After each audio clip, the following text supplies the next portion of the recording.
And we're back here at Boom and Bust. I'm your host, Tony Clement, here with our representatives from the Better Business Bureau talking about scams, the top list for 2021, what you should be avoiding and being aware of.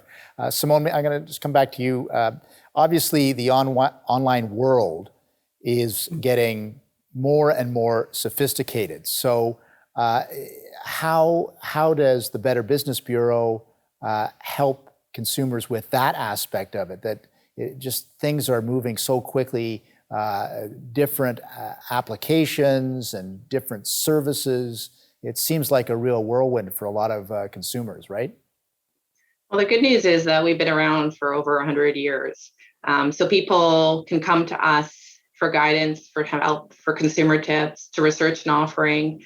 I mean, when Kristen was talking about online purchase scams and how the online arena is weaving through everything else. The BBB also is advancing. And so you can come to bbb.org at any time and check something out through Scam Tracker. You can look up a business profile and see how a business is responding to complaints and customer reviews. And we can guide you through some of these circumstances where you're not sure. We can be your voice of reason.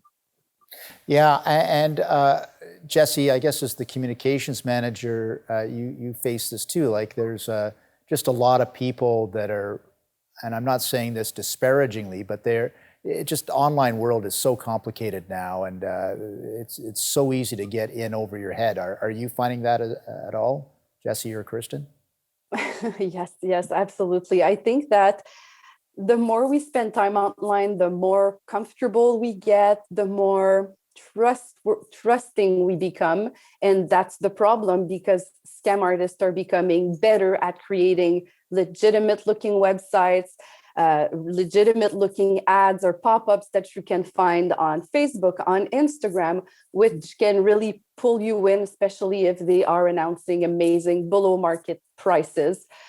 So definitely, we always, because we are in that situation as well. So a lot of our communication teams always write some good articles about different trends and topics. And if we see that a scam is popping up, we're going to write about it. And we want to educate people about that scam to make sure that no more people fall victim to scams.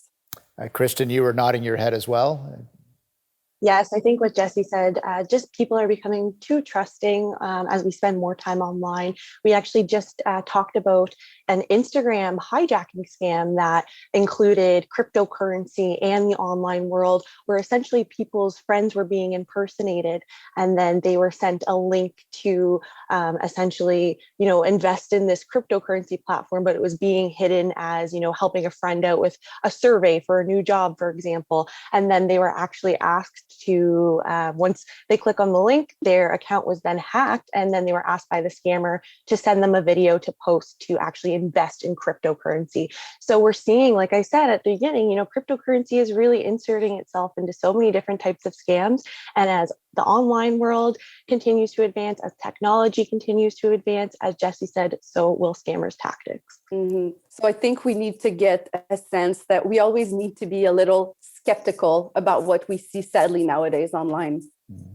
I guess the rule of thumb is don't click on the link unless you know it's from a trusted source, and even then, don't click on the link. Is that right? Absolutely. Yeah.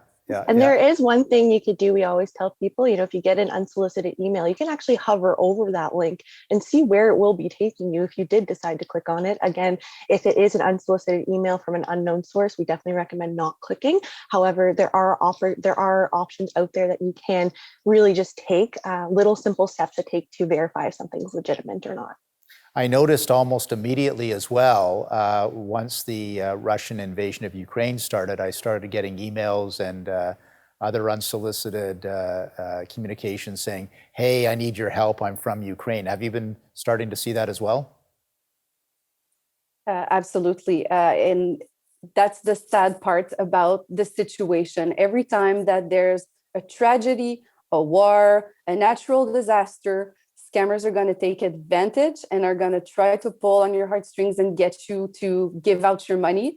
So what we usually recommend, if you want to help out people in Ukraine, is to make sure that it's a legitimate charity. In Canada, you can always verify that they're registered with CRA.